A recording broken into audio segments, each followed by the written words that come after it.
अंबेडकर जी का बाप राम था। किसका आप बात कर रहे हैं? अंबेडकर का नाम अंबेडकर थोड़ी था, पूरा खानदान राम को मानता है। तो जो संविधान लिखा वो, जो संविधान का पन्ना है वो, गीता है वो, सब हिंदू, सब सनातन।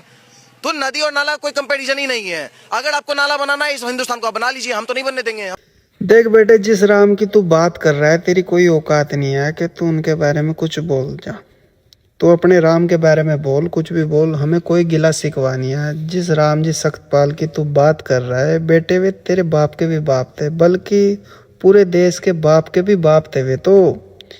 क्योंकि वे हमारे बाबा साहब डॉक्टर भीमराव अंबेडकर जी के वे पिताजी थे, जिन्होंने दलित समाज में होते हुए भी अपने बेटे को इतना पढ़ाया, इतना लिखाया कि उन्होंने आने वाले समय में पूरे देश का संविधान ही लिख दिया। तो वे तो तेरे बाप के भी बाप हुए। तेरी कोई औकात नहीं है कि उनके खिलाफ बोल जा। और तू ये भी बोल रहा है गीता को तू नदी बता रहा है और संविधान को गंदा नाला। मेरी बात सुन ले पहले, जब तक इस देश में गीता और मनुस्मृति लागू रही तब तक ही ये देश गुलाम भी रहा। जिस दिन से इस देश में संविधान लागू हुआ, किसी के भी माई के लाल में हिम्मत नहीं है कि फिर से इस देश को कोई गुलाम कर दे, क्योंकि संविधान ने हमें अब ऐसी ताकत दे दी है, किसी के माई के लाल में ऐसी हिम्मत ही नहीं है।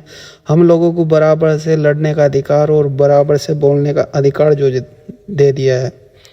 और तू वो एक गंदी नाली का कीड़ा है जो कि सिर्फ भौंक सकता है वाक्य और कुछ नहीं कर सकता। आए दिन तू हमारे महापुरुषों को टारगेट करता है। तेरी इतनी औकात है बाकी और तू कुछ नहीं कर सकता। और निकम्मी हमारी सरकार भी है, तेरी गलती नहीं है। निकम्मी हमारी सरकार भी है जो इन चीज़ों को बढ़ावा भी देती है,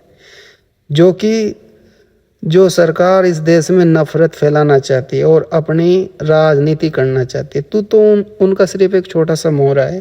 तेरी क्या औकात रही होगी?